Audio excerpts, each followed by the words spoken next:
Assalamualaikum warahmatullahi wabarakatuh. Salam sejahtera untuk kita semua, bapak-bapak dan ibu-ibu yang terhormat. Siang ini kita berkumpul untuk mendengarkan talk show mengenai school branding.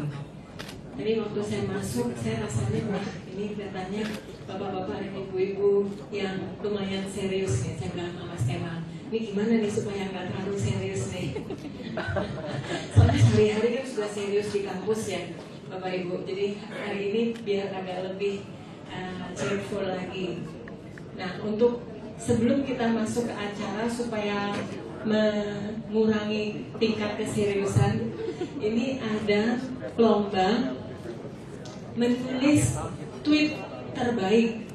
Nah, ini saya pikir ini bisa juga nih untuk Bapak Ibu memikirkan dalam acara ini. Bapak Ibu yang ingin tweet tentang acara ini, silakan dengan hashtagnya adalah ID, jadi huruf besar, ID gitu ya, huruf besar, ID Best School. Nah, dengan hashtag ID Best School nanti kami akan tracking.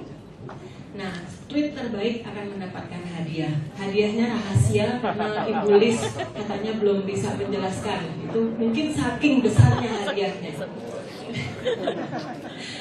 Terus Ibu Lis dari majalah Mix juga minta tolong saya untuk mention accountnya majalah Mix, yaitu @mixmarkom. Markom itu M-nya 2, jadi Markom double M di belakangnya.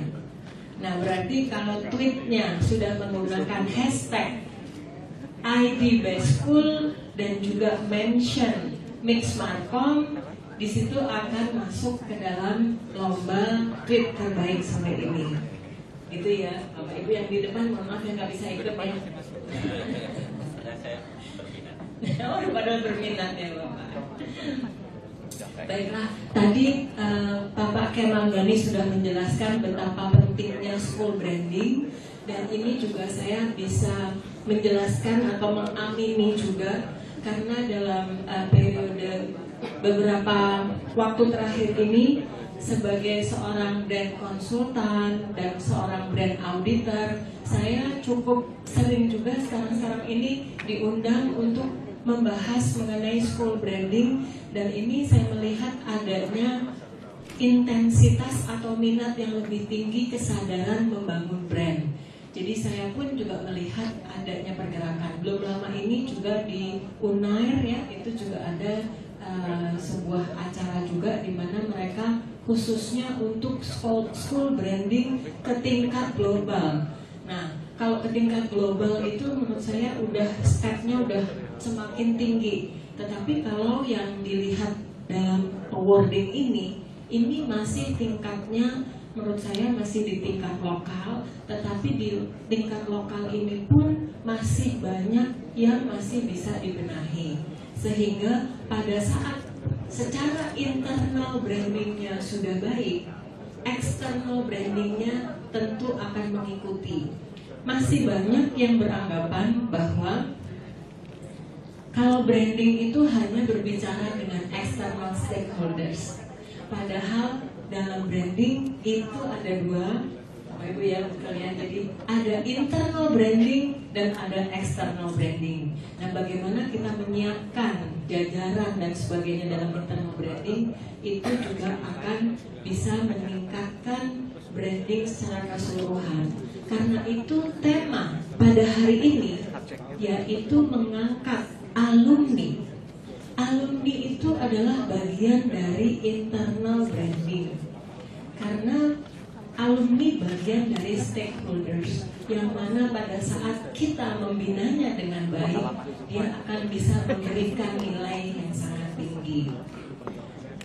Hari ini kita ada 4 pembicara, tapi yang satu masih on the way. Jadi kita akan mulai dulu dengan pembicara yang sudah ada di samping saya, yaitu Bapak Anas Suyanto, Wakil Rektor dari Telkom University. Bapak silakan, saya berikan waktu pada Bapak untuk menyampaikan bagaimana Bapak melakukan rebranding pada kali ini Pak ya.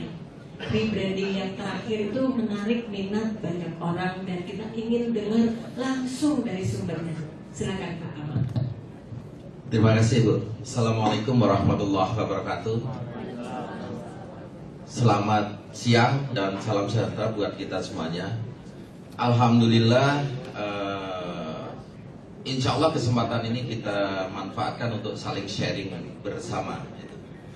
Kami dari Telkom University memang kalau bicara soal branding itu memang harus kita manage sebaik-baiknya. Kenapa? Karena Telkom University setahun yang lalu, artinya tepatnya sebelum tanggal 13 Agustus, kami terdiri dari 4 institusi, Bapak Ibu semuanya, yang masing-masing punya brand. Dari 4 institusi yang sudah berdiri sejak tahun 90, kita merge jadi satu universitas namanya Telkom University. Kalau kita amati ke depan itu adalah kita going global. Oleh karena itu nama brand kita sudah sesuaikan dengan konotasi yang berbahasa Inggris. Kita tidak menyebut Universitas Telkom, tapi langsung kita pakai istilah Telkom University. Itu yang pertama dari name-nya. Kemudian dari logonya, kita pakai logo yang sangat-sangat simple, yaitu dari huruf U dan huruf T. T di situ kita lambangkan seperti buku terbuka begitu. Jadi sangat simple sekali sehingga simplicity itulah akan mempermudah customer kita atau orang yang akan dealing dengan kita dengan gampangnya. Jadi alhamdulillah Ibu, Telkom University sudah dalam setahun ini sudah sangat dikenal dan bahkan ke luar negeri pun sudah dikenal. Jadi bulan September kemarin kita dapat award dari institusi yang berpusat di Spanyol dan diberikan awardingnya di Prancis. Karena branding information itu kita kemas di dalam web yang sudah berbahasa Inggris. Boleh tahu Pak, itu untuk pencapaian apa Pak? Tadi waktu dapat awardnya boleh tahu? Pencapaian di dalam managing brand. Jadi sangat simpel sekali dan kita di-invite untuk hadir di sana. Tapi waktu itu karena Pak Rektor hadir di tengah-tengah kita, Pak Rektor itu dengan kesibukan yang sangat ketat sehingga tidak bisa hadir di tengah-tengah pemberian award itu. Jadi alhamdulillah banyak universitas dari luar negeri yang sudah ingin kerjasama dengan kita. Dan Pak Rektor sudah state brand ini harus going global.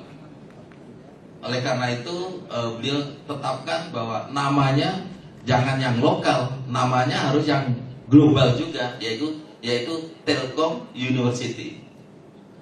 Tagline kita creating the future. So because we are going to global, dan kita membentuk orang-orang yang akan mengisi masa depan kita. Khususnya yang saat ini adalah untuk Indonesia pada tahun 2045. Itu pasti anak-anak kita nanti yang akan mengisi kemerdekaan di 100 tahun Indonesia merdeka itu. Itulah Telkom University yang umurnya baru 1 tahun sekian bulan. Jadi alhamdulillah sudah banyak yang mengapresiasi. Tadi Pak Kemal sudah sampaikan bahwa survei ini dilakukan kepada anak-anak SMA dan juga orang tua. Ya alhamdulillah per hari ini yang mendaftar di kami sudah 8.000 calon mahasiswa. Jadi per hari ini sudah 8.000 calon mahasiswa. Yang membayar Pak Kemal pada hari ini yang membayar sudah 1.500. Jadi membayar SPP itu untuk tahun intake Agustus nanti. Nah itulah kalau kita brand kita kuat dan juga tidak hanya branding saja, tetapi Pak Kemal tadi mensitir juga proses di internal kita juga cukup bagus. Akhirnya output yang kita berikan kepada industri itu juga akan diterima dengan baik. Alhamdulillah hari ini kami mengadakan industrial dan alumni gathering di Hotel Mulia yang tadi Pak Rektor sudah buka. Ya alhamdulillah yang datang juga banyak. Mereka para alumni akan memberikan masukan-masukan apa yang harus kita tingkatkan, apa yang harus kita perbaiki begitu. Jadi kita open terhadap masukan-masukan yang ada dari masyarakat, terutama dari para alumni yang itu notabene adalah brand ambassador dari Telkom University. Itu kira-kira. Mungkin saya ingin bertanya sedikit Pak mengenai key success factors-nya. Karena kan Bapak menceritakan mengenai output bahwa udah dikenal, sampai hari ini sudah yang mendaftar banyak. Tapi kita mungkin ingin juga mendengar dari Bapak, apa sih Pak key success factors-nya sampai Telkom University ini mencapai titik itu? Oke, baik. Bapak Ibu semuanya, kami ingin sharing. Apapun yang kita quote unquote jual itu has to be unique, punya diferensiasi. Telkom University di set up bahwa kita perguruan tinggi yang uniqueness-nya adalah ICT base. Apapun itu program studinya has to be based on the ICT concept. Kenapa? Karena ke depan, tadi saya diskusi dengan profesor itu, bahwa ke depan kita hidup tidak akan lepas daripada IT. Nah, oleh karena itulah kita set up bahwa Telkom University punya diferensiasi berbasis ICT. Itu mungkin yang pertama. Yang kedua adalah kita mempunyai triple helix. Hubungan kita dengan industri sangat baik sekali, terutama dalam industri telekomunikasi atau industri ICT. Itu sangat baik sekali. Dan yang berikutnya, hubungan kita dengan pemerintah daerah sangat baik sekali, baik itu pemerintah kota maupun pemerintah provinsi, itu sangat baik sekali, sehingga kita mendapatkan saling support. Itu jadi uniqueness itu yang kita terapkan di situ. Walaupun itu fakultas industri kreatif, kita mempunyai yang notabene itu ilmu desain, kita arahkan atau kita buat desainnya pun harus paham ICT base. Kalau yang teknik, otomatis itu ini harus compulsory, harus di situ. Itu kira-kira. Menarik sekali ya Pak ya. Mungkin berkait dengan tema hari ini, yaitu tentang alumni. Nah, bagaimana Bapak menyatukan, karena tadi ada 4 institusi yang mungkin mereka tidak menyandang nama alumni Telkom University. Bagaimana Bapak bisa meyakinkan mereka untuk melanjutkan ya sebagai alumni? Satu, itu pertanyaannya. Dan kedua, selain tadi ada gathering ya Pak ya, yang hari ini sedang berlangsung juga, kira-kira kiat-kiat apa lagi menurut Bapak yang sudah dilakukan di Telkom University kaitannya dengan alumni? Ya, ini pertanyaan yang bagus sekali. Jadi usaha untuk tadi kan masing-masing dari 4 institusi mempunyai ikatan alumni yang beda-beda. Kita butuh waktu, let's say hampir 1 tahun itu untuk menyatukan, untuk jadi satu wadah alumni Telkom University. Alhamdulillah. Mereka atau senior-senior itu sudah memahami bahwa peran daripada alumni terhadap institusinya atau terhadap alma maternya itulah yang kita galakkan, sehingga dari dari 4 alumni institusi mereka bisa berkontribusi dengan sebaik-baiknya. Key success-nya apa? Personal approach. Jadi kita datangin organisasi alumni dari, katakanlah ada Institut Teknologi Telkom, ada Institut Manajemen Telkom, ada Politeknik Telkom, ada STISI atau Sekolah Tinggi Seni Rupa Telkom. Kita datang itu masing-masing, kita jelaskan, ayo kita membangun peradaban ke depan dalam bentuk universitas karena keuntungan universitas adalah bla bla bla bla dibanding dengan institusi itu. Alhamdulillah beliau-beliau ini memahami, ya, go begitu. Jadi di samping mereka dididik dalam kultur yang dalam kultur yang dalam payung, karena kami dimiliki oleh PT Telkom, jadi mereka nyadar bahwa mereka ada dalam kondisi yang sama. Alhamdulillah 49% alumni kita bekerja di industri telekomunikasi, di ICT 49%. Jadi connecting idenya lebih dapat lah gitu kira-kira. Itu. Ya, baik, terima kasih Pak. Barangkali kita cukup dulu untuk pembicara pertama. Terima kasih banyak. Yang kedua, kita akan melanjutkan mendengarkan sharing session dari Bapak Dr. Deden Ramdan sebagai Wakil Rektor Universitas Pasundan. Silakan Pak Deden.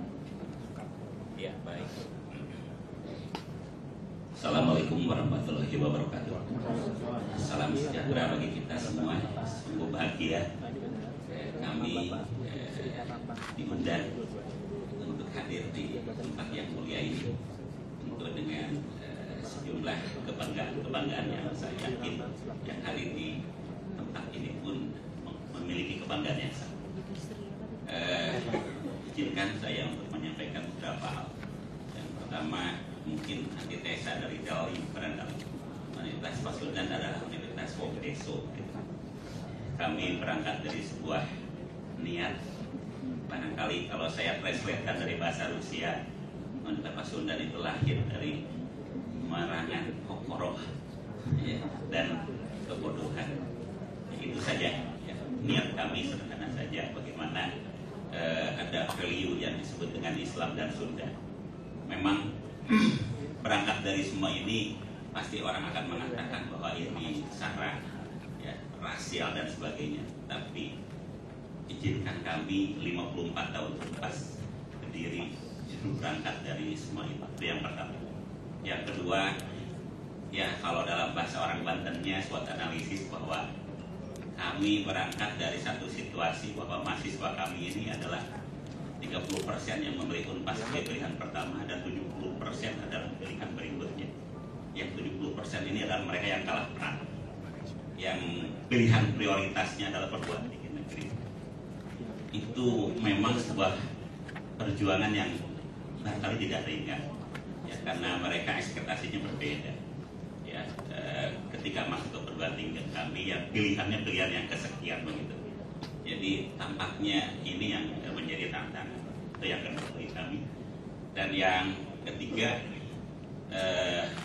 ya, dengan semangat itu mungkin saya sampaikan bahwa filosofi Unpas ini adalah luhung elmuna, empuh agamana, jembar budaya. Bahasa itulah yang barangkali oleh John Naisbitt itu dijadikan sebagai ting lokal ek global. Mungkin bisa diulang Pak, kurang jelas. Nah, ini bahasa Rusia ini Bu. Luhung elmuna, ya, pempuh agamana, ya, luhung itu luhur barangkali ya. Orang tua kami mengatakan bahwa pempuh agama itu istiqomah, sikap konsisten kepada agama, dan jembar budaya. Jembar budaya. Ini barangkali kekuatan itu, saya nggak tahu apakah itu kekuatan atau kelemahan, saya tidak tahu. Tapi ada 18.000 mahasiswa strata 1, 2, dan 3 yang kuliah di tempat kami. Ada 26 negara yang menitipkan putra putrinya di tempat kami. Nah, itu kita itu. Dan tadi pagi saya berangkat ada 3 guru besar yang dikukuhkan di tempat kami. Ya, berangkat dari kesederhanaan semua itu, kami meyakini bahwa untuk mengolah sebuah perguruan tinggi ini memang 54 tahun kami tidak ringan. Ada beberapa hal seperti mungkin itu tadi disampaikan. Kalau Bapak tadi, wah, dengan gagahnya, dan saya yakin TLU ini luar biasa. Ya, bukan karena anak saya jadi dosen di TLU, ya, tapi stereotip dari sebuah perguruan tinggi yang berangkat dari semangat modernitas. Nah, kami barangkali orang desa ngapung kota saja. Ya, bagaimana kita berpikir bahwa lambang kujang itu menjadi sebuah dasar. Ketika Anda kuliah di Unpas, maka ya istilahnya di mana bumi dipijak di situ lagi dijunjung. Dari yang namanya dari Sumatera Barat, dari Papua, dari Sulawesi Selatan dan sebagainya, termasuk dari Kanada dan Australia, harus kalau ujian sidang harus bisa bahasa Sunda. Itu seperti itu, ya. Saya tidak tahu apakah ini rasial atau tidak, tapi rasanya mereka jadi tertarik gitu dengan kuliah di tempat kami. Nah, ini yang pertama. Lalu yang kedua, itu tadi menarik. Ketika tracer studi ini kan berkaitan dengan survei alumni ya, Bu. Nah, tentunya ada 56.000 alumni kami yang tersebar di mana-mana begitu, dan tentunya ini perlu sebuah pengelolaan. Memang kami belum profesional begitu mengelola alumni tersebut, tapi dengan beberapa pendekatan tampaknya kita mencoba untuk bagaimana menjadikan alumni sebagai salah satu raw material untuk menjadi feedback, dalam arti apakah proses belajar mengajar kami ini layak, pantas atau tidak, itu yang pertama. Lalu yang kedua, sebagai evaluasi hasil pendidikan proses belajar mengajar yang digunakan untuk penyempurnaan dan penjaminan mutu, mungkin bahasa normatif standarnya begitu. Dan tentunya ini sebagai sebuah upaya kami untuk melakukan perbaikan kurikulum dan sebagainya. Ujungnya memang kita sepakat barangkali kalau perguruan tinggi itu, karena komunikasi ini dari 99 kita 15 tahun, dan sudah dari 2004 kita 5 tahun pertama dapat akreditasi A, 2009 akreditasi A lagi, dan kemarin kita baru visitasi ya, insya Allah angkanya melampaui 380 ya lagi. Nah itu seperti itu. Jadi ya saya tidak tahu apakah ini pencapaian yang membanggakan, tapi paling tidak standarisasi itu menjadi sebuah semacam apalah pembuktian barangkali bahwa dengan ikhtiar dan kerja keras yang didawamkan terus menerus oleh kami berusaha untuk melakukan langkah-langkah, diantaranya termasuk juga networking dan sebagainya. Jadi itu yang mungkin bisa kami sampaikan.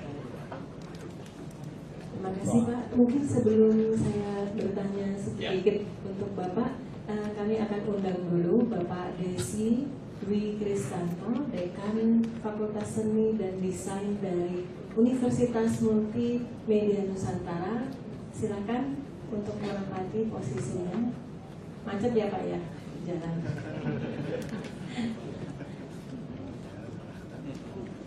Silakan Pak. Baiklah, mungkin pertanyaan saya adalah ke Bapak. Mungkin pertanyaan pertama kali adalah gini, wah saya kok belum tahu ya gitu. Nah itu respon saya awal gitu. Kok saya belum tahu ya, banyak hal baik ternyata di universitas yang Bapak sekarang sedang kelola itu, kok saya belum tahu. Mungkin juga banyak orang lain di luar sana Pak yang juga belum tahu. Itu seperti apa Bapak merasa kalau seperti itu? Itu yang barangkali juga Unpas, kalau di Jakarta mungkin Universitas Pancasila, Jawa Timur Unpas Universitas Pasuruan, ya, Jawa Barat Unpas Universitas Kolebah Susukan, di sebelah kami ada sungai tetangga Sulawesi Selatan begitu. Nah, upaya-upaya ya terus menerus kita lakukan, tapi barangkali kita tidak ingin ngoyo gitu ya untuk menciptakan branding yang hebat-hebat luar biasa. Karena di kami juga ada sebuah produk makanan yang namanya Maici, dan itu dikejar gitu sampai ke ujung dunia gitu. Ya artinya saya tidak tahu ini apakah antitesa dari sebuah branding, ya dari sebuah nilai promosi yang dilakukan. Tapi paling tidak yang kami lakukan bahwa inilah kami, yang penting barangkali kami menyediakan sejumlah fasilitas dari proses belajar mengajar, kemudian kurikulum, tenaga pengajar di kami ada 37 guru besar tetap ya. Kemudian juga ada laboratorium yang memadai dan sebagainya. Nah, mengenai masalah yang tadi itu disampaikan, mungkin filosofinya saya merujuk kepada filosofi saudara kita dari Padang dengan rumah makannya. Kalau Anda puas dengan layanan kami, sampaikan kepada yang lain. Kalau tidak puas, sampaikan kepada kami. Itu saja kekuatan kami.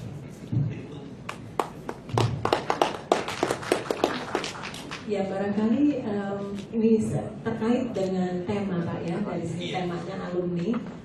Mungkin Bapak ingin menceritakan sedikit bagaimana kisah-kisah alumni. Mungkin yang pertama, mungkin Bapak bisa menyebutkan beberapa nama dari alumni Universitas Pasundan yang Bapak banggakan.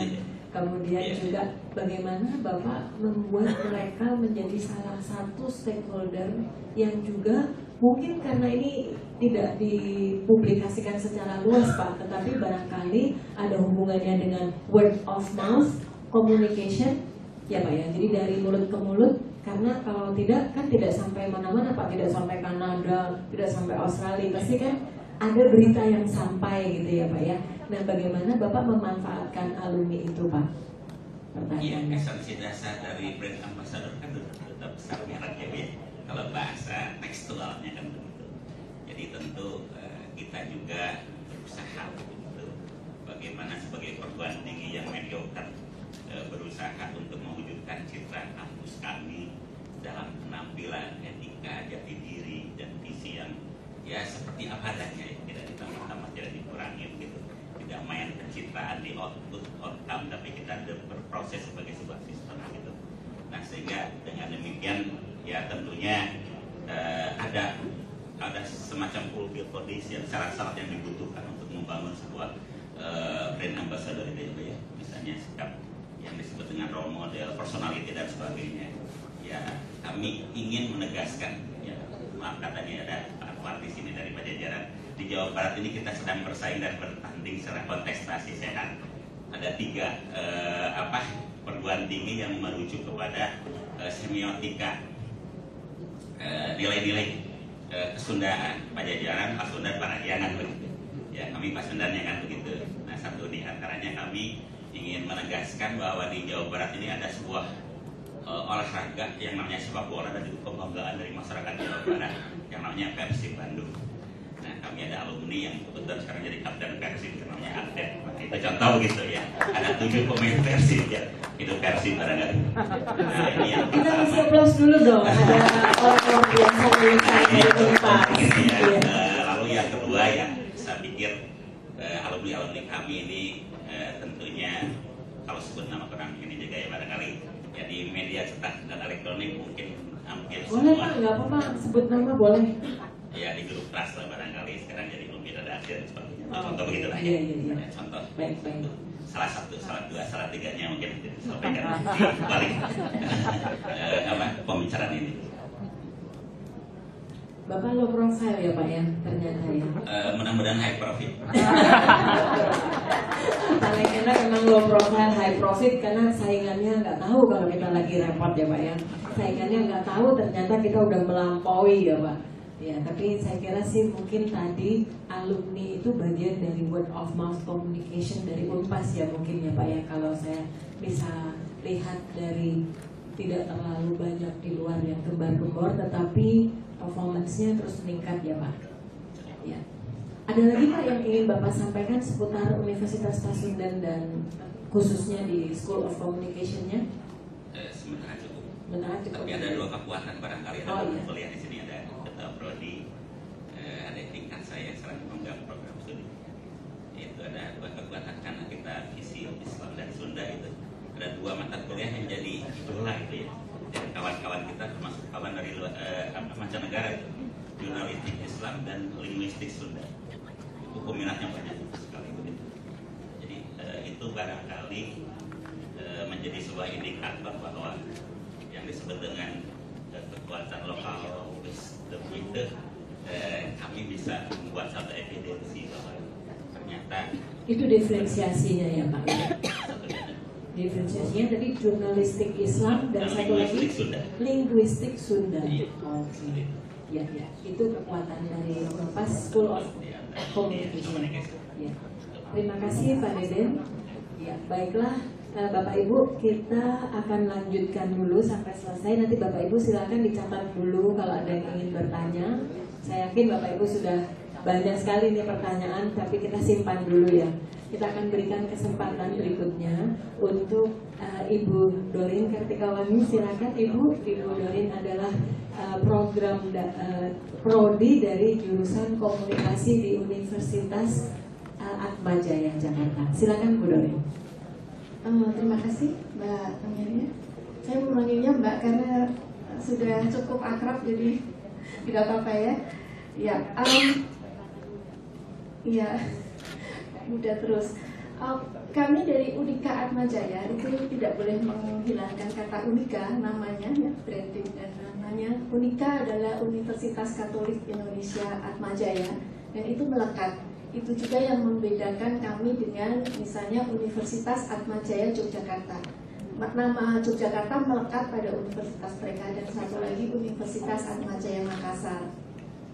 Meskipun ada kata Katolik dan kami ini dibangun 54, kita seumuran ya Pak ya, 54 tahun yang lalu, jadi tahun depan itu kami lulus ke-11, itu oleh awam Katolik, jadi bukan oleh para rohaniwan, gitu ya. Nah, uniknya apa sih yang menjadi unique selling point kita itu ya, yang menjadi branding kita? Kami tuh pernah ditertawakan oleh media, logonya Atma pakai Pancasila begitu ya Bu, gitu ya, ketika kami akan diliput dan sebagainya. Loh emang kenapa kalau logonya Pancasila? Justru itulah yang menjadi kebanggaan kami, karena kami universitas yang berbasis Katolik, tetapi kami ini multikultur.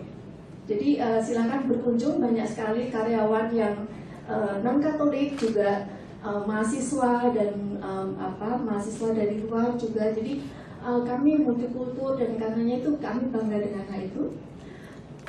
Kita juga memiliki tagline terpercaya kualitasnya, tidak pernah berubah ya, terpercaya kualitasnya. Jadi kalau kita bicara tentang bagaimana alumni menjadi brand ambassador, ya karena mereka terpercaya kualitasnya. Kami membangun knowledge mereka berbasis ilmu, juga skills, keterampilan, kemudian capability mereka dari ability and competencies, capability, tapi yang juga terpenting adalah personality. Personality kita bangun, tadi Pak Kemal sudah menyebutkan tentang brand experiences, itulah yang kami berikan. Kami ini punya barangkali satu-satunya pusat pengembangan etika, dan itu menjadi unique selling point kita, semua berbasis etik, bagaimana kita membangun karakter manusia yang beretika, apalagi dalam kekinian bangsa yang semakin tantangannya besar sekali di situ. Nah, alumni sebagai brand ambassador, kalau Max pasti mengenal TH Wirjawan, itu salah satu ambassador kami. Tetapi seperti barangkali universitas yang lain, kita tidak menunjuk satu begitu Mbak ya. Jadi alumni kita berkualitas, mereka berkarir, otomatis mereka menjadi role model di dunianya di mana mereka berkarir, dan secara otomatis pula mereka menjadi brand ambassador kami. Tapi kami sadar, seperti Mbak Amalia sampaikan, tidak hanya external stakeholder, tapi kita punya internal stakeholder. Itulah kenapa kami undang juga alumni untuk berbagi kepada adik-adiknya.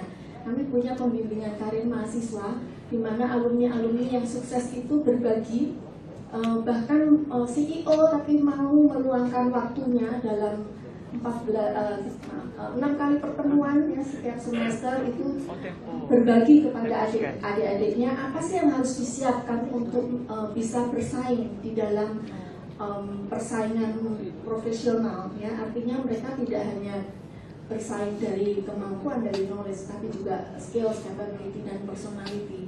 Dan ini yang menjadi kebanggaan kami. Kalau asosiasi alumni ada banyak, masing-masing fakultas biasanya punya asosiasi alumni juga.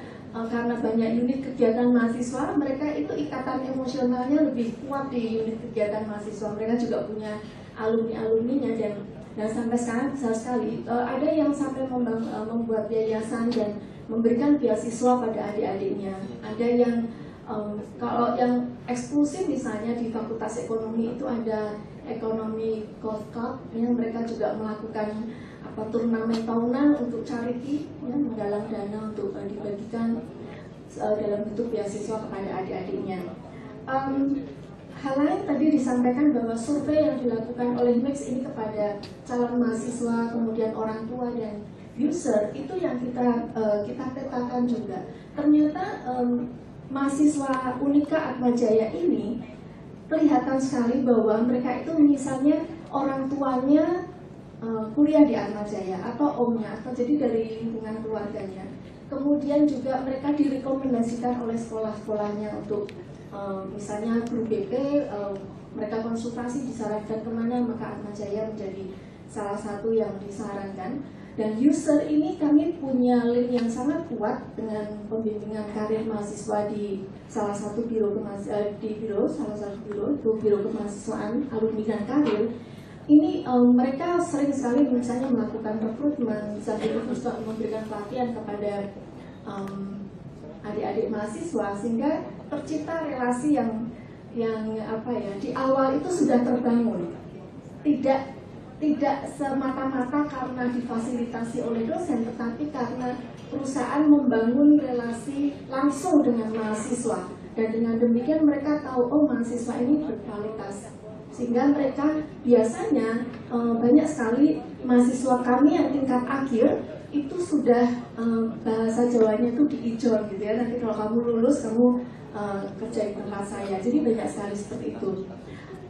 Hal lain, kami juga saat ini sedang membangun kampus di BSD. Jadi kami akan punya 3 kampus. Yang pertama di Semanggi. Tentu ibu bapak kalau mampir ke Plaza Semanggi pasti tahu di sebelahnya Unika Atmajaya. Saya tahu juga ibu bapak sering numpang parkir gitu ya. Selain di Semanggi, kami punya yang khusus untuk kedokteran itu di Pluit. Dan di kedokteran itu kami punya rumah sakit yang menjadi rujukan rumah sakit rakyat untuk Jakarta Utara. Dan itu kami mendapatkan apresiasi dari Gubernur DKI untuk sebagai rumah sakit yang bisa bekerja sama dengan baik untuk bersama-sama menangani kesehatan masyarakat. Nah, kampus BSD ini adalah kampus kami yang ketiga, yang nantinya menjadi Center of Human Development. Jadi kami akan memiliki 3 kampus, dan yang BSD nanti akan letakkan pada 2015. Sementara itu barangkali nanti bisa ditambahkan. Terima kasih Ibu Doreen. Apa Mbak aja. Baik, yang menarik adalah ternyata sudah banyak hal yang dilakukan, dan sebagian mungkin kita sudah pernah dengar, tapi yang ingin saya tanyakan adalah apakah di Unika Atmajaya sendiri telah mengadakan sebuah sistem brand management seperti yang dilakukan di korporasi, karena beberapa universitas sekarang mulai memikirkan untuk mengembangkan brandnya, jadi di-manage, dikelola seperti sebuah brand dikelola di korporasi. Nah, dari Unika Atmajaya sendiri, apakah sudah mengarah ke sana? Saya kira sama dengan universitas yang lain, kita punya strategic management team yang diantaranya adalah how to manage the brand gitu ya, bagaimana mengelola brand ini. Tetapi tentu saja tidak bisa 100% seperti perusahaan, karena kami memiliki keunikan bisnis sendiri. Sebagai institusi pendidikan tidak bisa diperlakukan seperti itu. Nah, brand kami itu justru keunikannya, kalau kita boleh bangga, sebetulnya orang melihat keunikan Atmajaya itu adalah sebetulnya mereka semi konvensional, dan itulah orang-orang tua itu justru yang dicari. Saya mau anak saya modern dan pintar, tetapi tetap memiliki akhlak dan value Indonesia yang kuat gitu. Jadi tidak lepas dari hal itu. Jadi kami akan tetap bertahan pada kekasan bahwa kita itu mengikuti perkembangan zaman, tetapi kami tetap memiliki value-value Indonesia yang kita pertahankan. Jadi tetap ada bagaimana mengelola brand, dan kami tetap mempertahankan Pancasila yang pernah ditertawakan, tetapi justru itu menjadi kekuatan kami. Kami tetap mempertahankan terpercaya kualitasnya dengan membangun kombinasi knowledge, skills, capability, and personality. Itu. Baik Bu, kalau saya melihat dari perkembangan di masa sekarang, anak-anak itu sekarang menggunakan media sosial ya Bu. Apakah dari Unika Atmajaya sendiri telah melihat bahwa untuk ikut hadir di dalam dunia mereka, sehingga karena kelihatannya kan ini juga banyak turunan istilahnya kan dari ayahnya, dari omnya gitu, tapi mereka mungkin juga akan mendengarkan juga teman-temannya, mungkin teman-temannya masuk mana dan sebagainya. Sejauh apa Bu dari Unika Atmajaya itu telah memanfaatkan media sosial sampai hari ini? Ini the best part ya Bu ya. Kita itu ada di dunia media sosial yang hingar-bingar luar biasa. Tidak bisa kita pungkiri kita ada di situ. Kita punya web seperti juga universitas dan korporasi. Kita punya Twitter dan Facebook, ya. Untuk YouTube barangkali komunikasi yang punya YouTube karena kita lebih maju di bidang media sosial ya. Nah, penggunaannya apakah sudah maksimal? Kalau saya secara pribadi menilai dan otokritik belum maksimal, tetapi kita hadir di situ dan banyak sekali orang-orang yang mengetahui Atmajaya dari jendela kami, yaitu web kami. Jadi banyak sekali yang berkunjung, dan kalau kita melakukan survei internal, dari mana Anda mengenal Atmajaya, dari mana Anda mengenal jurusan ini dan mengapa memilih, itu mayoritas memang dari web. Nah, bagaimana web ini menjadi sumber word of mouth di media sosial ya, karena apa yang ada di dalam web itu kita kemudian tweet dan ya kita share ke Facebook, kemudian kita share ke tweet dan kemudian di-share oleh beberapa orang, mention temannya yang membutuhkan. Jadi sebetulnya viral itu muncul dari situ. Dan kami juga ingin memperkenalkan yang hadir di sini Ibu Nia Sarinastiti. Ibu Nia silahkan berdiri. Ibu Nia ini eksekutif internasional selain menjadi dosen di Atmajaya. Beliau sangat aktif dengan teknologi komunikasi dan mendevelop itu. Juga Bapak Satria di belakang, silahkan Pak Satria, ini Wadik 3 dari Via Bicom.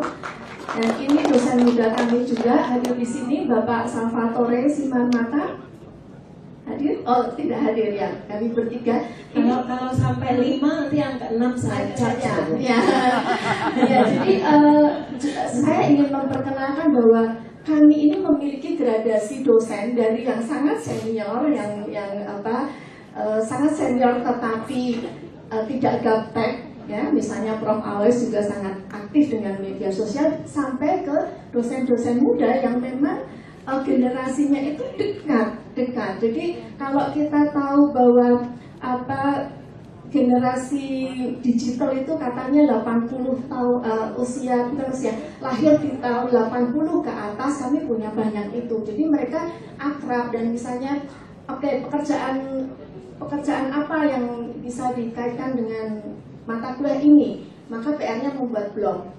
Dan kemudian bagaimana Anda mempromosikan blog Anda, tentu melalui media sosial. Yang macam itu sudah kami satukan inherent dalam mata kuliah. Wah, itu impresif sekali. Kita berikan applause untuk Unika Atmajaya. Sekaligus saya jadi ingin tahu, Ibu kan seorang marketing juga. Tentunya Ibu juga melihat dong, apakah yang sudah dilakukan itu sudah lebih dari yang dilakukan universitas-universitas lain, atau Ibu masih melihat, wah sebetulnya mungkin masih termasuk yang harus ditingkatkan. Jadi kenapa saya mengatakan Bu, karena saya tadi lupa memperkenalkan diri.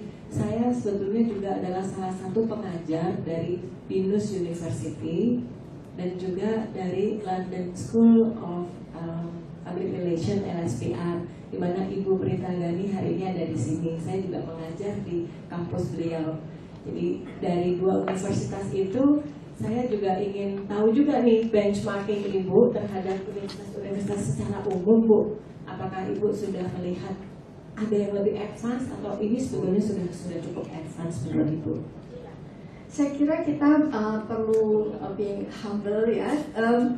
Sebetulnya kita melakukan 360 degree communications dan digital adalah salah satunya. Tetapi barangkali untuk universitas-universitas yang berbasis teknologi seperti tadi Universitas Telkom, kemudian BINUS yang juga berbasis teknologi akan lebih advance karena infrastruktur yang mendukung. Tetapi bukan berarti kami ini ada di paling bawah, gitu. Jadi kami menyadari persis masih banyak yang perlu ditingkatkan terkait dengan bagaimana memanfaatkan media sosial dan juga perangkat-perangkat lainnya yang bisa digunakan.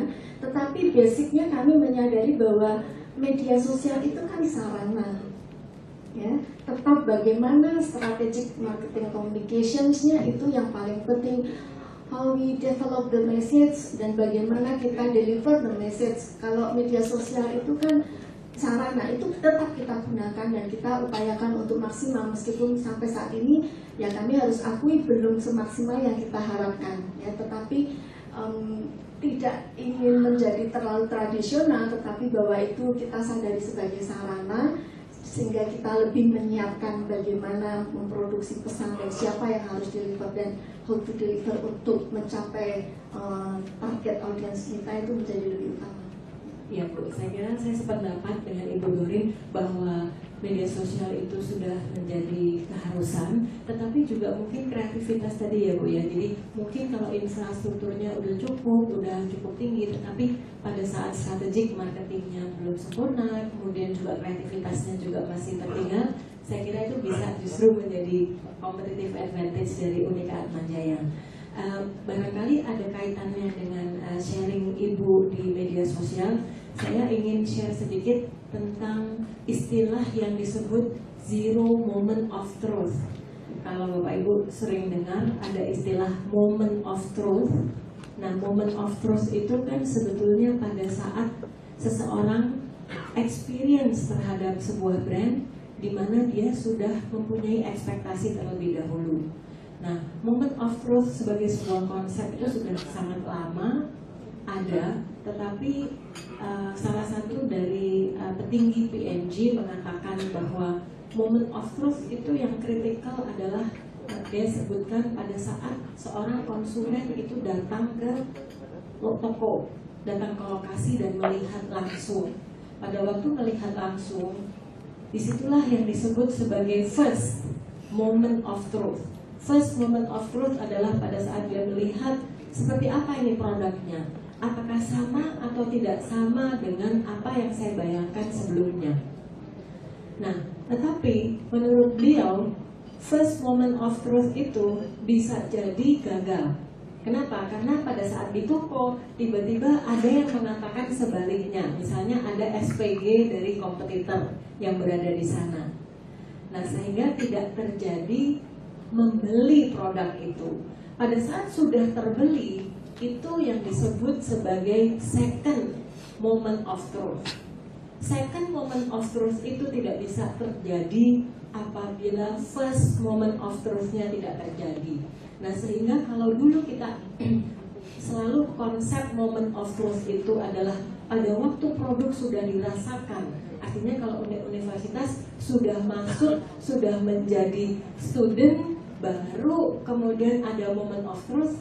Ternyata sebelum merasakan itu bisa jadi baru sampai kampusnya, terus pikir-pikir kayaknya saya nggak jadi ah. Nah, itulah first moment of truth.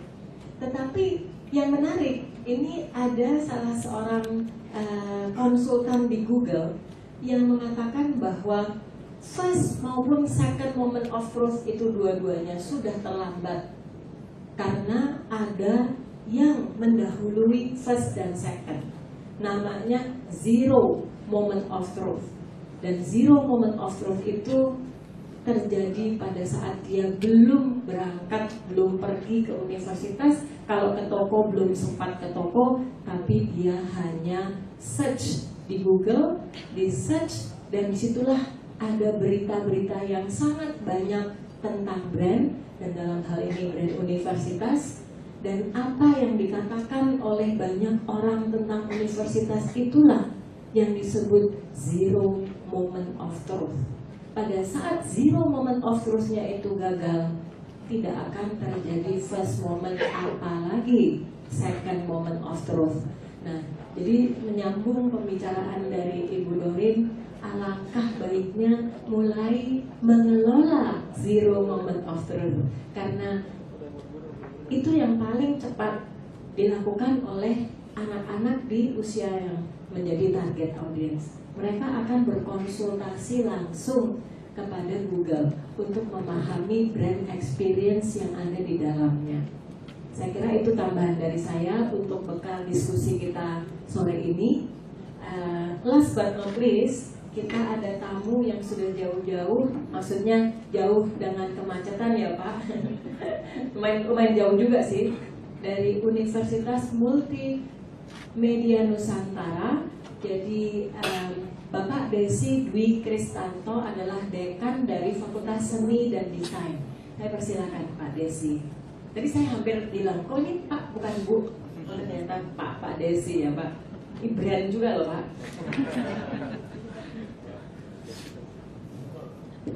Oke, terima kasih. Sebenarnya saya dikasih kesempatan untuk ikut berbagi cerita di sini. Ya sebelumnya, setelah melihat yang hadir di depan, ternyata saya juga senasib dengan institusi yang saat ini saya pimpin.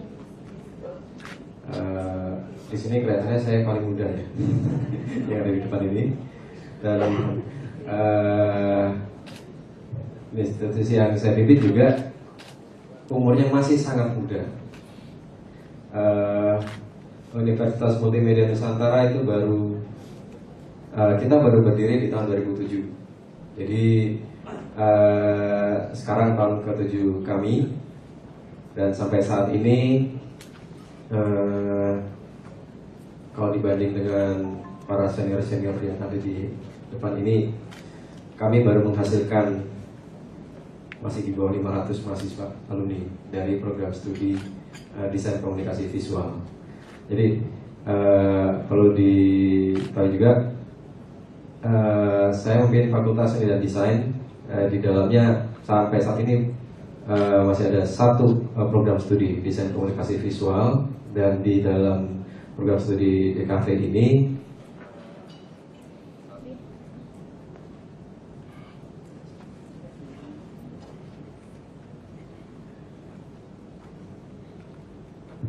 ya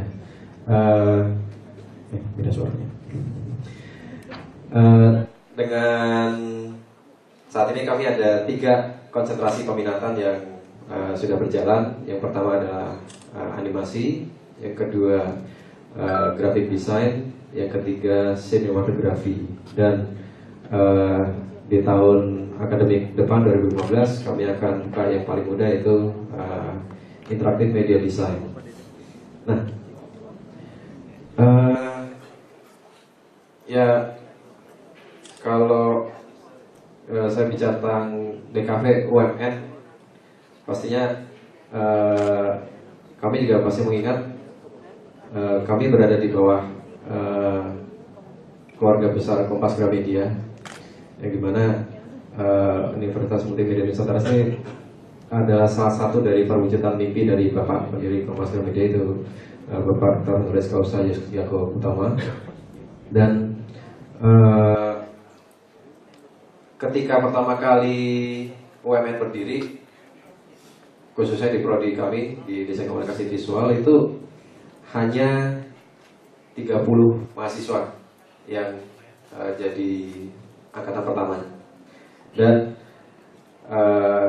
dalam waktu 1 tahun, angkatan berikutnya jumlah itu naik berkali lipat. Jadi waktu angkatan kedua itu 2008 yang masuk itu mencapai 100, kurang lebih 100 mahasiswa, hampir 120-an. Setiap tahun, angkatan ketiga 2009 mulai naik lagi sampai 270, angkatan keempat naik lagi sampai 300 lebih, dan sampai tahun ini untuk angkatan 2014 kami ada 536 mahasiswa yang bergabung sebagai anggota keluarga baru. Nah ini ya kalau dihitung dalam waktu 7 tahun memang percepatannya untuk kami sendiri ya cukup mengejutkan juga, karena dalam tiap tahun naiknya cukup signifikan. Tapi memang ketika kita menghadapi hal tersebut itu juga bisa jadi tantangan, karena satu hal yang diingat adalah kami dari grup Kompas Gramedia, kami punya filosofi dasar yang harus selalu dipegang, dan dalam setiap aktivitas kami, kalau bahasa itunya dulu kita sebut dengan 5C. Ada caring, kompeten, kredibel, customer delight, dan kompetitif. Nah, itu 5 kata kunci yang jadi filosofi kami dalam tadi segala aktivitasnya. Ketika kita bicara caring, nah itu ya kita dengan sebagai universitas baru, kita tetap mesti kita harus sadar juga bahwa apa yang kita berikan kepada mahasiswa itu semuanya adalah bagian dari pelayanan kami. Jadi ketika mahasiswa kita baru bergabung, seperti tadi disampaikan, mungkin pada awalnya hanya mendengar namanya, kemudian datang ke kampus, melihat gedungnya, mendengar cerita-ceritanya, dan ketika sampai akhirnya mereka memutuskan untuk bergabung bersama sebagai mahasiswa VKV UMN, mungkin sampai di situ adalah saat yang ya udah, mereka udah ada di point of no return ya. Dan ketika kita menerima mereka, berarti kita sudah ambil komitmen karena kita punya komitmen seperti tadi, maka yang pertama yang kita lakukan adalah melayani mereka. Jadi prinsip caring itu yang harus dilakukan pertama kali.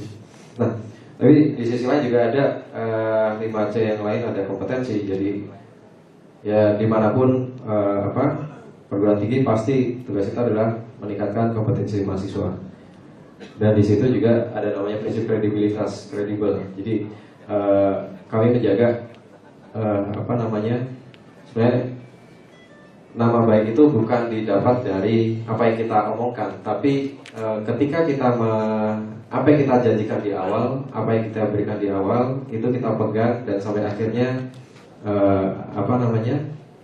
bisa dengan komitmen itu yang harus dipegang. Jadi kalau misalnya kepada calon orang tua mahasiswa kita memberikan, misalnya kalau di bahasa promosi, kita memberikan kampanye, nanti kita memberikan janji bahwa nanti ketika masuk ini yang akan didapat, ini yang akan didapat, maka itulah jadi hutang kita. Dan ketika kita sudah memiliki hutang seperti itu, maka tugas kita adalah memenuhi itu semuanya. Nah, karena di situ juga tadi dari caring, kemudian kita membentuk kompetensi, kemudian dari situ dengan adanya kompetensi kita membentuk competitiveness. Jadi kita bentuk misalnya mahasiswa kita untuk ya mereka berani, walaupun kita dari universitas yang masih baru, kita ajak mereka untuk bisa melihat dunia luar seperti apa sih, apa yang sedang terjadi. Dan kita ajak juga mahasiswa kita untuk ikut berkompetisi. Nah, ini yang cukup menyenangkan juga adalah kami bersyukur karena kami punya mahasiswa yang solid di dalam kehidupan akademiknya juga, termasuk yang tadi dalam sisi kompetisi. Kalau dulu ketika di awal-awal informasi tentang ada festival, ada lomba, ada kompetisi desain sayembara gitu, biasanya dosen yang kita cari infonya, atau mungkin mahasiswa yang cari sendiri kemudian berbagi dengan temannya, tapi hanya lingkupnya terbatas. Nah, tapi ketika makin kesini akhirnya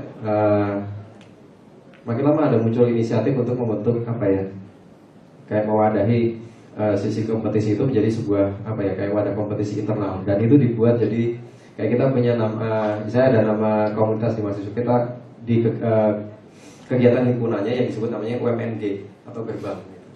Dengan adanya UMNG itu informasi tentang di mana ada lomba, kriterianya seperti apa, kemudian siapa yang mau ikut, sampai akhirnya yang mau ikut dikirimkan ke lombanya, itu semuanya di-set dengan sebagai sebuah satu organisasi gitu. Dan akhirnya dari situ bulan Agustus ya, ada satu film karya mahasiswa kita yang masuk jadi salah satu nominator dalam Beijing International Student Short Film Festival. Itu ya cukup membanggakan juga buat kami, karena ya itu tadi ya, sebagai universitas yang muda dan mungkin itu mahasiswa dari peminatan sinematografi, dan masih ada beberapa bukti tadi ya, betapa mahasiswa kita ketika kita ajak untuk berkompetisi mereka sangat antusias dan menikmati itu. Nah, dengan itu tadi kita sampai akhirnya tadi kita punya 5 prinsip itu, pada akhirnya semuanya adalah goalnya C yang terakhir, yang kelima, namanya customer delight. Dan customer di sini ya kita mesti pegang ke baik kami sebagai dosen, sebagai mahasiswa, juga sebagai staff, sebagai tim supportnya, semuanya yang namanya customer delight itu kan kita bisa siapapun. Kalau saya sebagai dosen, customer saya adalah mahasiswa. Jadi kepuasan mahasiswa itu ditunjukkan bukan dengan mereka senang, mereka senyum, mereka happy enggak dari situ, tapi ketika mereka bisa menerima apa yang kita ajarkan dan mereka bisa mengembangkan itu adalah salah satu yang kita kejar. Kemudian kepada orang tua mahasiswa juga, ketika putra putrinya mereka bisa kuliah di sini, menikmati kuliah di sini, kemudian mereka bisa selesai tepat waktu dan mereka bisa bekerja lebih cepat. Nah, itu adalah bentuk customer delight juga. Nah, itu tadi yang jadi dasar dari aktivitas kami di kampus. Nah, kemudian ya kita ada tadi kaitannya dengan brand activation ya.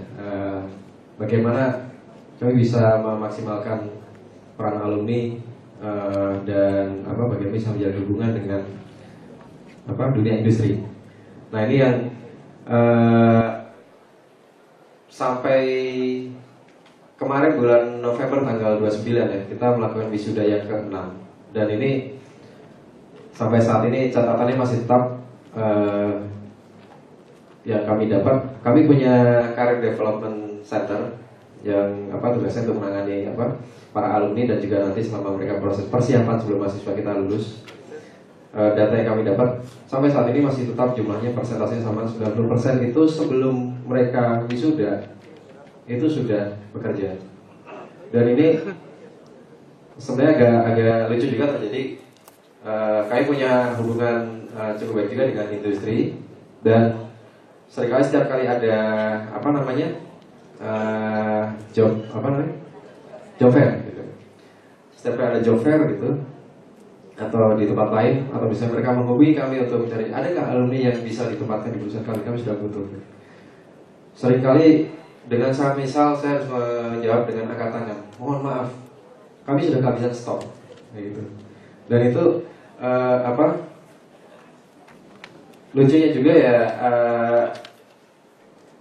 itu kan menunjukkan bahwa mahasiswa kita ya kayak tadi mungkin yang di Atmajaya di UNTAS sebelum mereka lulus sudah diijon dulu oleh perusahaan, dan itu memang sesuatu yang harus dari orang tua pun ya, mereka harapannya ya kuliah cepat, kerja cepat, naik gajinya cepat gitu, pasti pikirnya seperti itu. Nah, itu yang kita bersyukur juga di usia yang masih muda kita bisa mencapai itu, dan ya itu komit yang kita pegang dengan pastinya yang utama adalah orang tua dari calon mahasiswa kita. Dan ini proses juga ditunjang dengan pasti berangkatnya dari kurikulum atau bidang akademik yang ada di dalam. Kayak misalnya kita ada mata kuliah di tingkat akhir itu kita ada mata kuliah yang namanya magang atau internship, dan itu mata kuliah wajib yang kita berikan kesempatan kepada mahasiswa. Ada 2 pilihan, mereka bisa mengambil tugas akhir dulu atau skripsi, setelah itu baru ngambil magang, atau sebaliknya mereka mengambil magang dulu baru ambil tugas akhir. Dua-duanya ada poin plusnya. Jadi yang terjadi biasanya kalau mahasiswa kita sudah magang, setelah selesai kontrak magang tidak perlu waktu lama, saat itu juga mereka sudah langsung istilahnya bukan mereka yang melamar gitu, mereka yang dilamar gitu, mereka yang dilamar oleh perusahaan magangnya. Dan yang sering terjadi malah beberapa kali juga mahasiswa cerita kalau ketemu saya, mereka magangnya di tempat A, tapi ternyata yang melamar setelah itu sudah ada beberapa perusahaan lain yang menanti. Kapan kamu selesai kontraknya di sini? Atau kapan mereka wisuda? Atau kapan mereka lulus kuliahnya? Jadi supaya bisa segera ke tempat kami. Nah itu yang apa namanya? Ya untuk kami juga cukup menyenangkan. Jadi ketika orang tua datang, bagaimana nasib anak saya? Nah, mereka sudah bisa. Kita tidak perlu bicara banyak, ya hasilnya itu bicara sendiri. Itu. Dan mungkin poin yang terakhir yang ingin saya sampaikan adalah bagaimana cara kami untuk membangun relasi antara dosen dengan mahasiswa atau dosen juga dengan orang tua mahasiswa. Nah ini kayak kebetulan tadi di topik yang terakhir disinggung tentang bagaimana memanfaatkan media sosial. Nah ini barangkali suatu saat saya perlu mengundang pemiliknya Facebook untuk datang ke website sendiri, karena pemiliknya Facebook itu setiap tahun paling tidak mereka akan dapat tambahan sekitar 100 member baru lah dari mahasiswa kami, karena kita punya situs resmi yang memang menyampaikan informasi yang sharing satunya ya, informasi resminya dari situ. Tapi kalau dari kami khususnya di prodi desain komunikasi visual, kita ngelihatnya biasanya yang melihat web resmi itu malah dari pihak luar. Kalau orang dalamnya itu pasti ngelihatnya ya sudah, oh ada informasi ini, ya sudahlah, oh ada berita ini, ya sudah. Paling hanya ada, mungkin cuma ada tiga hal yang dilihat dari situs resminya, atau kita punya informasi itu. Yang pertama, kapan waktunya bayaran untuk tiap semester, kapan waktunya registrasi ulang, kemudian kapan jadwal wisuda. Biasanya dilihat cuma itu. Sisa-sisanya ya sudahlah gitu. Lebih penting mereka tanya ke teman-temannya. Nah ini yang coba kita manfaatkan sekarang. Kayak tadi ya, setiap kayak mahasiswa kita punya 400 mahasiswa, 500 mahasiswa, paling tidak dari situ mereka punya satu akun Facebook, dan itu yang kita manfaatkan untuk misalnya blasting informasi. Jadi kita tiap angkatan ada grupnya sendiri, kadang tiap mata kuliah ada grupnya sendiri, tiap kelompok komunitas ada grupnya, dan itu kita benar-benar manfaatkan media sosial itu untuk kita sharing informasinya. Nah karena itu tadi kita punya web resminya itu, misalnya ada pengumuman tentang seminar ini, mahasiswa kita yang lihat paling berapa sih gitu. Tapi ketika informasi itu kita tarik ke dalam halaman Facebooknya dan itu kita blast ke grupnya mahasiswa kita, yang terjadi adalah satu sama lain mereka akan menyebarkan informasi itu ke teman-temannya, tentang teman-temannya seperti itu. Dan akhirnya ya tugas kita cuma ambil post, udah biarkan itu yang jalan sendiri. Sama juga ketika kita ada itu alumni gitu. Alumni kita ketika mereka kuliah, mereka bisa bantu adik-adik kelasnya juga sebagai asisten dosen. Tapi ketika mereka sudah lulus, ya mereka juga akan sharing. Di sini kita butuh tempat mahasiswa untuk magang atau ada peluang kerja. Selain itu tadi yang melewati Career Development Center-nya UMN, tapi kita juga ada komunikasi dengan alumni lewat media sosial. Saya kira ya pemanfaatan media itu yang untuk kami sangat mudah untuk jadi wadah komunikasi. Nah itu kira-kira yang bisa saya sampaikan. Terima kasih Pak Desi.